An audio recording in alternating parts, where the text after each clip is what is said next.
Hey there, welcome to another episode of the High Income Business Writing Podcast, the number one podcast for business writers and copywriters who want to earn more in less time doing work they love for better clients, with over 1 million downloads from listeners just like you across 101 countries.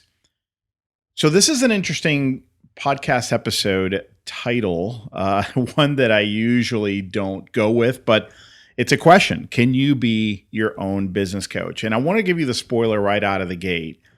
The answer is yes, you can to a certain extent. And I want to tell you that right away because I didn't want you to think that this episode is about me trying to sell anyone into working with me as a coach. It's not at all. So don't worry. Instead, this episode is about exploring how you could coach yourself if you're not going to be working with a coach. If you're not in a good place right now for that, if you're not ready for it, if this is not something you can take on, if you're not sure if it's something you take on. So here's the thing. Life and business, obviously, they're full of challenges, right? That's an understatement. And even though we deal with most of those challenges on our own, I know many people wonder, I know I do, if getting outside help would sometimes be beneficial. Help in the way of a business coach, a life coach, a writing coach. And if that's you, I encourage you to look into it. I'm not the only game in town in terms of a business coach. I focus strictly on business building. There are others out there. There are writing coaches out there. There are life coaches, counselors. Really, I'm talking generally about getting help with some aspect of your business. I've been a business coach for the past 11 years. I have a pretty solid track record of helping writers, copywriters, content marketing professionals grow a more profitable and fulfilling business. But again, this episode is not about that. It's about this question of, should I just keep doing things on my own? And if I do, what should I do? What if I sort of try to coach myself? Is that a thing? Is that effective? Can you coach yourself effectively? And if so, how would you do it? And first, I'll say this. Not everyone needs a coach. And that's because not everyone needs help and not everyone is coachable. In fact, I would say that a large percentage of people are not coachable and or they're not ready to work with a coach. And that's okay. Some of the factors I evaluate to see if a prospective coaching client would be a good fit, I just want to kind of give you an idea. And this is mine. This is not every coach, but I look for things in no particular order, but things like need. That I feel like this person really has a need for a coach right now, somebody who does what I do, for the kind of help that I can provide, the kind of guidance. Internal drivers and motivators. What's driving them right now to seek help? Attitude. I'm looking for growth mindset. I'm not looking for someone who has a defeatist attitude. Mindset is everything. And if you're thinking you're doomed to fail and you're trying this as a last resort, it's just not going to work. So I look for that. I look to see what kind of attitude that person is bringing to the table, the mindset they have, belief in themselves. So do they believe in themselves? Now, they may be at a low point, and that's okay. We've all been there. But is there, at the core, a sense of belief in themselves and their abilities? And very important, do they believe in me? Do they believe that I can work with them to help get them to a better place? That's important. And the reason I say that might sound kind of a no-brainer, but I have had people contact me in the past who want help and everything checked out, but I could tell that they didn't quite believe in me. They didn't know.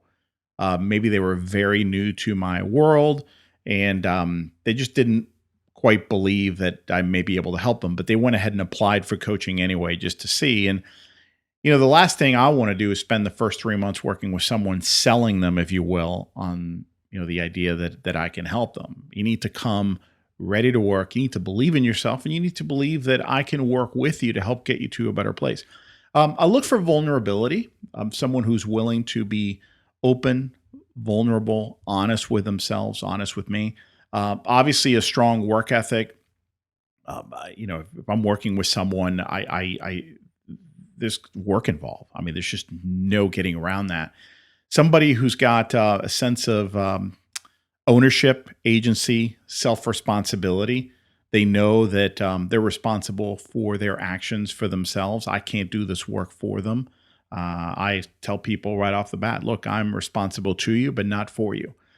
Along with that, a sense of a high level of maturity, somebody who's emotionally mature.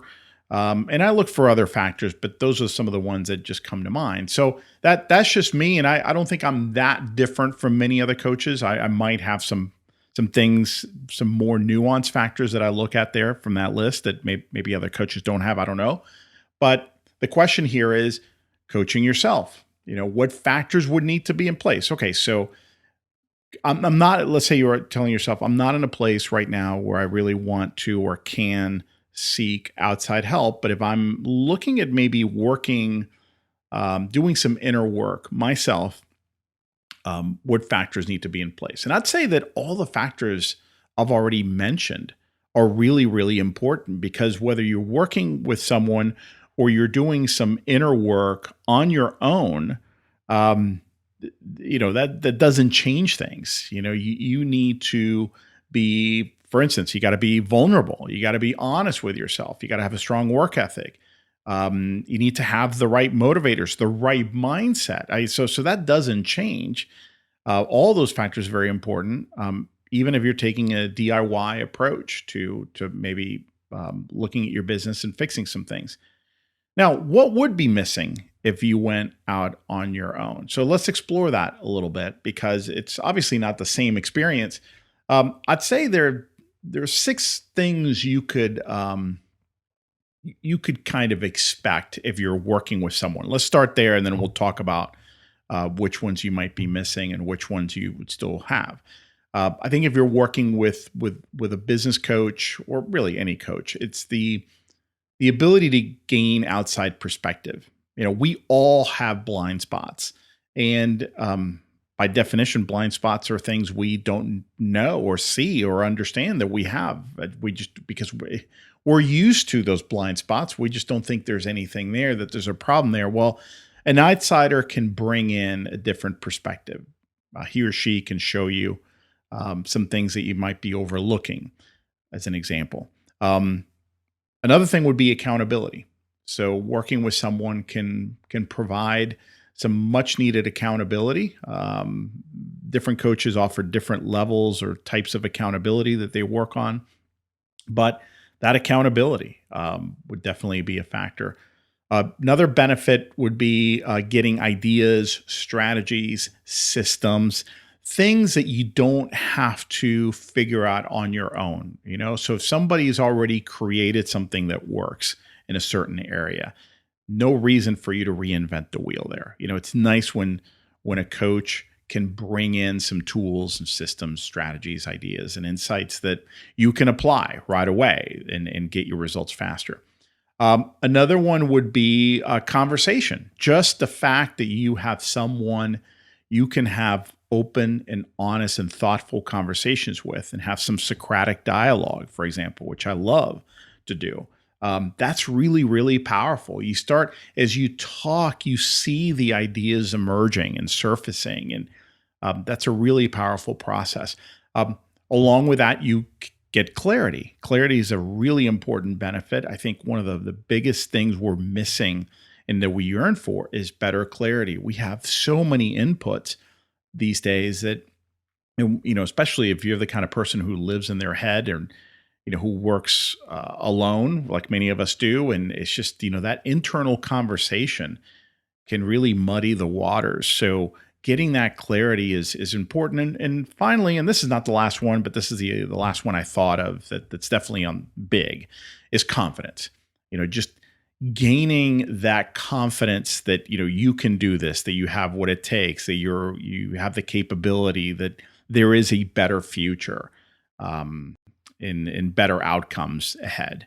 So those are 6 things that you can expect if you're working with the right person. Now, here's the good news: if you decide to coach yourself and do this on your own, you would be missing the first three. So perspective, accountability, ideas, strategies, and systems. Okay. But here's the good news: you can still get some of the final three benefits if you coach yourself the right way. And that's conversation, clarity, and confidence.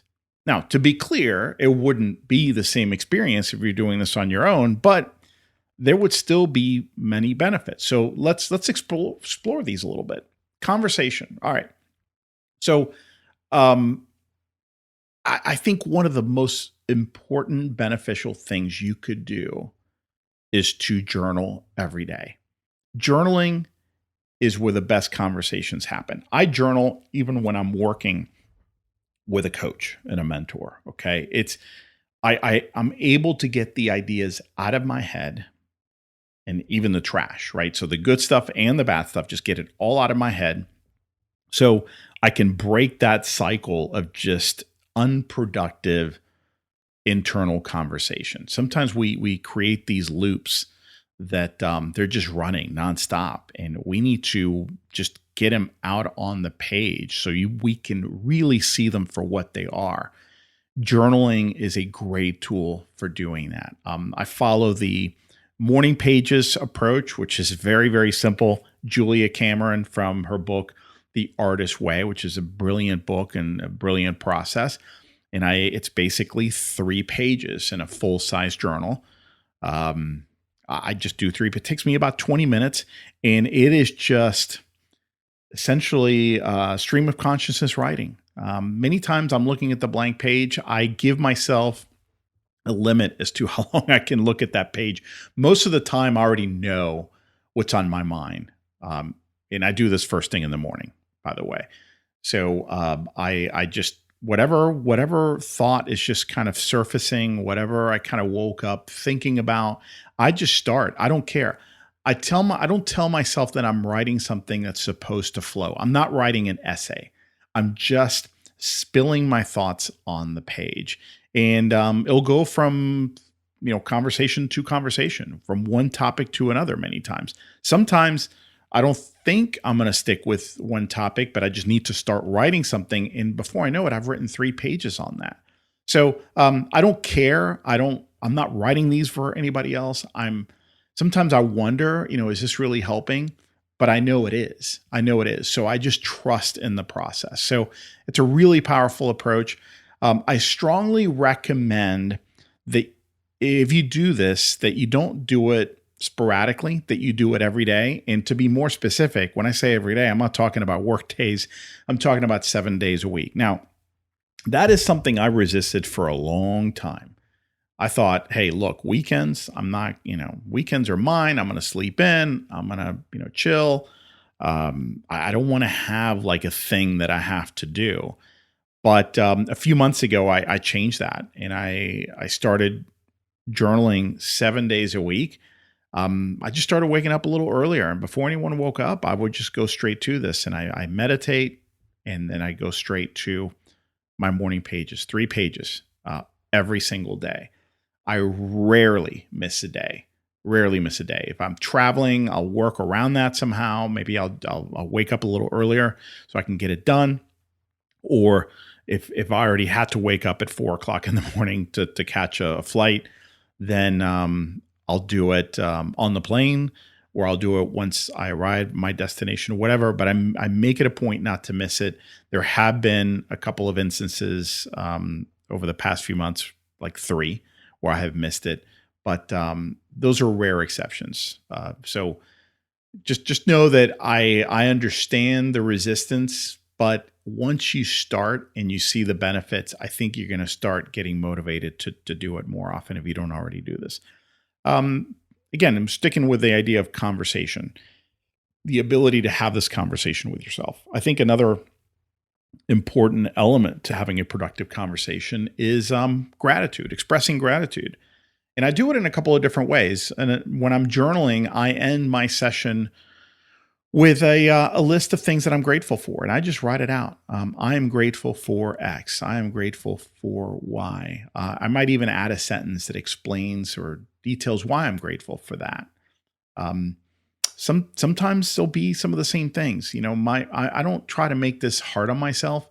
If I've repeated an item several times that week that I'm grateful for, I that's okay. That I will do that. But I will work to look for other things that maybe or it would be easy to ignore or to overlook. For instance, like one that I'm constantly being grateful for is my health. Um, and another one, a variation of that, is to the fact that I live a pain-free life. I've all it takes is to have a little bit of pain for a few days, like lower back pain, for instance, or see people who are struggling with pain, for me to remind myself, wow, I'm extremely lucky to not have that. But that's one that I constantly do, or I constantly I'm grateful for. But what about the coffee that I'm sipping right now, or this comfortable chair, or the fact that I live in the South and it's the middle of summer and I have air conditioning, and I actually slept well last night because I'm sleeping in a very comfortable room and a comfortable bed. Just little things like that. I look for the little things as well. I also like to have conversations with my higher self. So that could be part of a different flavor of the morning pages. I literally just ask my higher self, um, hey, I need help with this. What do I need to know about that? And I will start writing as if it were my higher self giving me advice. I know that can seem a little hokey, sound a little hokey. Don't knock it until you try it. It's been really powerful and effective for me. Brainstorming. Sometimes I'll just do a little bit of brainstorming. I'll set a timer for 20 minutes and just start brainstorming or thinking through different ideas for a specific challenge that I'm facing or something that I'm planning. I sometimes will do a little bit of role playing, and I'll pretend, hey, what would this mentor that I worked with one time, or someone I really respect, or somebody I really like who I've never met, let's say an author, Stephen Covey, the late Stephen Covey, like what would he say to me right now about this issue? Or what would he do in this situation? And I'll just start writing, or sometimes I won't write. Sometimes I'll just ask myself that, what would Stephen Covey do here? What would Tony Robbins do in a situation like this? And I just channel that person, and I just imagine what they might say or do, and how might they act. And that can really be a powerful conversation or thought exercise. So again, conversation, if you're working with yourself, you don't have a coach or a mentor, you can still have those conversations. And I just showed you many different ways you could do that. So the next area is clarity. How can you get clarity if you're, quote unquote, coaching yourself?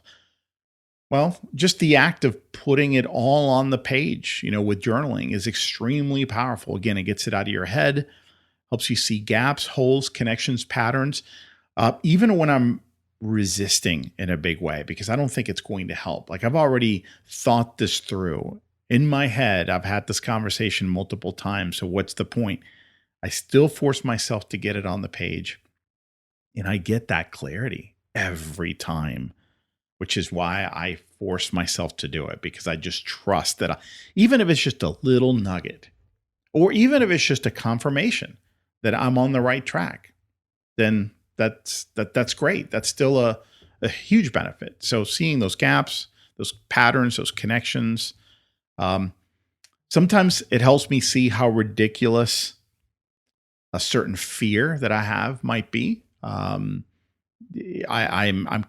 woke up with a bit of anxiety or just discomfort or worried because something's coming up that I need to prepare for, and I feel unprepared. Let's say I have to deliver a talk, or I don't know, I have to finish some training and I just don't feel like it's quite there. And I'm worried. And then I create the story in my head that, I'm not good enough, and that this is not good enough. I'm not ready. Just writing it out helps me see how ridiculous this might be. It helps me confront my demons, and helps me see a better path.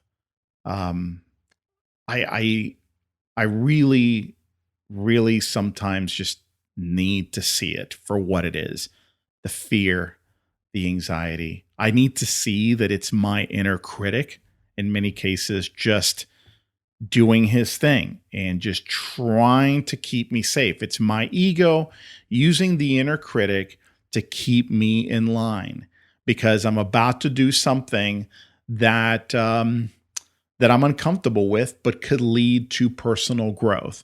And my ego wants to keep me safe and in line, doesn't want me growing.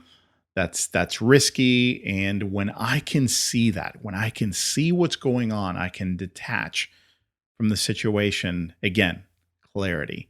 Um, I think that just this whole process of just having that conversation with myself, especially in writing, helps me see that I'm not alone. I start seeing that everyone else is struggling with much of the same stuff, and just pretending that they have their act together. But inside, I feel like, and this is sometimes I remind myself of this, and I'm able to remind myself of this when I'm honest with myself. I remind myself that inside we're all scared 5-year olds.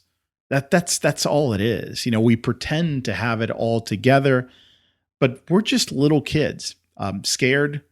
We're worried. We're really little kids. So that can be really humbling. It can be helpful. And just that shared experience, that feeling of that shared experience, that it's not just me, that's pretty much everybody, whether they admit it or not. That makes me feel so much better. So again, all that under the umbrella of clarity. And then the last area I think you can really gain some benefits from is confidence, improved confidence. Now, this is maybe the hardest one to do or to get on your own, but I think you can still boost your confidence if you are taking the time to coach yourself a little bit every day and to work on yourself. And by confidence, I mean confidence that you're not alone. Again, that there's a shared experience out there, that we're all dealing with the same stuff. Confidence that you have divine help. That if you believe in that, I really believe that we can all tap divine help, and that we can get help from others. It doesn't just need to come from another dimension. I think that we can all benefit from other people, who maybe people we know, people in our lives, friends, colleagues, and it could be strangers as well. I mean, sometimes some of the best help I've gotten is just from reading a very helpful book, that just had some wonderful ideas and really struck a chord emotionally, maybe. So, confidence that you already know how to do something. Sometimes I just need to realize, well, wait a minute, I know how to do that. I've done that many times before. Once I see it for what it is, and once I see that, wait a minute, this fear is unfounded. I'm good at this thing. I can deliver that information really well. I can help a lot of people. I have a record of success, or high level of performance in a certain area, or I'm perfectly capable of, working on this project and delivering a great product for the client. It's just in my head. Again, my inner critic has been very active, very busy, telling me a different story. Confidence that, again, most fears and doubts are imagined, and confidence that moving forward is the only way. I think sometimes that's what we need. It's like, look, I've been procrastinating on this. I've been on hold. I've been putting this thing off, but I need to move forward. That is the only way, because guess what? I might actually succeed. But you know what's going to happen if I don't move forward? Failure is guaranteed. That will definitely happen. I will fail. But if I move forward, I may actually succeed, and I might actually prove something to myself and show myself that I am better at this than I think I might be. I'm better at this type of writing, or I'm better at what I do for a living. So when you work with a coach and mentor, um, these are things that they can help you see. They can bring that mirror to the relationship and help you see that more clearly. But again, even though it's a little bit more challenging when you're doing it on your own, these are things you can uncover and see and for yourself. I've worked with a coach and a mentor for a long time, since 2011, more specifically. Before that, I've worked with several coaches, different types of aspects of my business, and I'm a big believer in investing in yourself and in your business. But I also believe that many of the answers are inside me. Some of the best answers are inside you. And in between coaching sessions or coaching engagements, I do exactly what I've been recommending to you here in this episode. I engage in a lot of self-dialogue through, again, a lot of journaling. Um, Recently, I had a session where I got some excellent insights and breakthroughs. That happens a couple of times a month. Something big will click. But this particular session was very special. And to put it in context, this has been a somewhat of a challenging year for me. I've had some big changes in my team, that have been disruptive, emotionally. They've been difficult. I've made some significant changes in my business that have cost me revenue, but they've been important changes because they're changes that are going to benefit everybody. And a lot of it has to do with my business model. And with that has come a lot of doubt, fear, and uncertainty, and just sometimes questioning my general business path and direction. Now, I had been journaling about this for a few days, but one morning it just kind of all came together during one of my journaling sessions. And it did so in a way that frankly felt like exactly what I needed to hear. And it just kind of came out of nowhere. So I wanted to just summarize the highlights of the guidance that I received, which personally I feel that this was divinely inspired.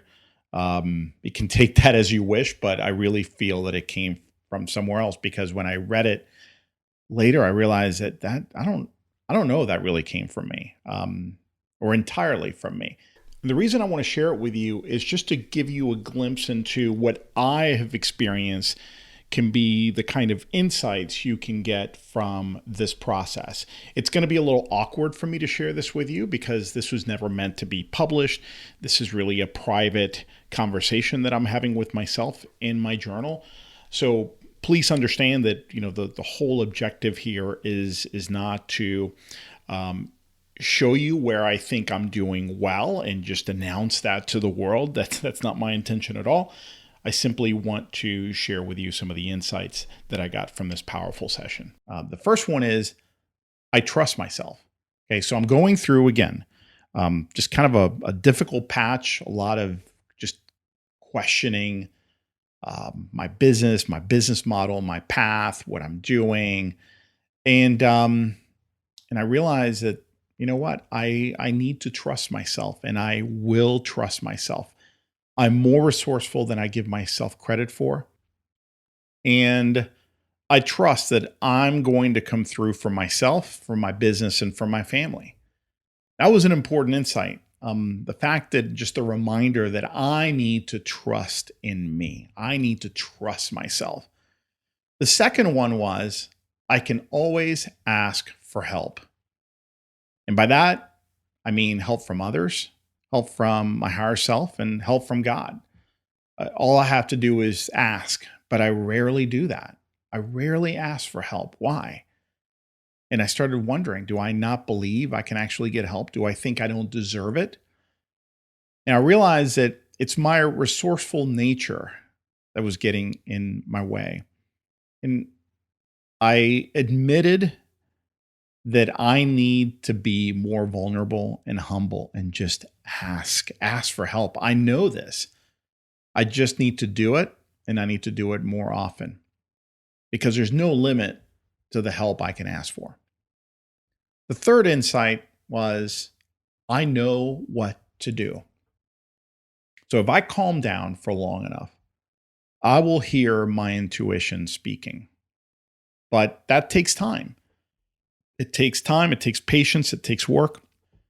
In a world where we're just used to getting instant gratification all the time, that might seem like an old-fashioned idea, but it's timeless. I need to calm down. I need to be patient, and I need to recognize that I know what I need to do, and if I don't, I need to wait for the answers because they will come. The fourth one is I get it done. I get it done. I really do. When I set my mind to it, I'm a focused machine. I'm better at this than almost anyone I know, meaning getting it done. I have incredible stamina and determination. And even though that can be a liability sometimes, I need to see it for the gift it is. And finally, the final insight was I know people. By that, I mean that I have a great reputation within my network and in my market. And there are people out there I know who can help me, people I can tap into. And I recognize that I know more people than I think. And at the end of the day, relationships will save the day. So again, tying it back to a previous insight, I need to ask for help. I need to recognize that there are people out there who are willing to help me. And I need to ask for help when I need it. Because you know what? You won't get help if you don't ask. So back to the original question, can you coach yourself? And I hope you understand and see by now that to a certain extent, I believe you can. And frankly, if it's between doing nothing or trying, I encourage you to try it. I think you're going to see some great benefits just from going through some of what I shared with you today. Now, that doesn't mean one is a substitute for the other, okay? There's a time and a place for both, working with a coach and coaching yourself. But I hope that at least I've planted the seed, that maybe I've inspired you to enter into a daily conversation with yourself every morning and to explore your thoughts, your worries, your fears, your aspirations, to unpack those things and to listen more to that voice inside you, your soul, your inner guide, your higher self, whatever you want to call it. Somebody inside you or a part of you wants nothing more than to help you on your journey. And it's there. It's there for the taking. It's you have access to more help than you recognize. And by the way, this is really not a religious claim I'm making. This has nothing to do with religion. It's really more about trusting yourself, trusting the fact that you have more power, abilities, resources than you might recognize. And you might not be tapping into anywhere near as much as you have access to. So I hope this monologue has been helpful for you. I hope it's inspired you to maybe try some new things. And I appreciate you being a listener of this show. I appreciate your loyalty and the fact that you listen to these episodes and share some of the ones that that resonate with you. And in fact, I have a request for you, just a small ask.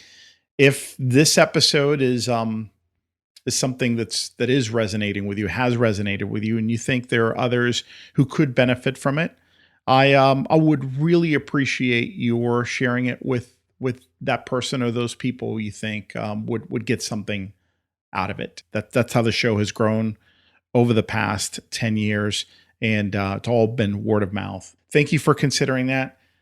This has been Ed Gandia. Hope you have an amazing rest of your day.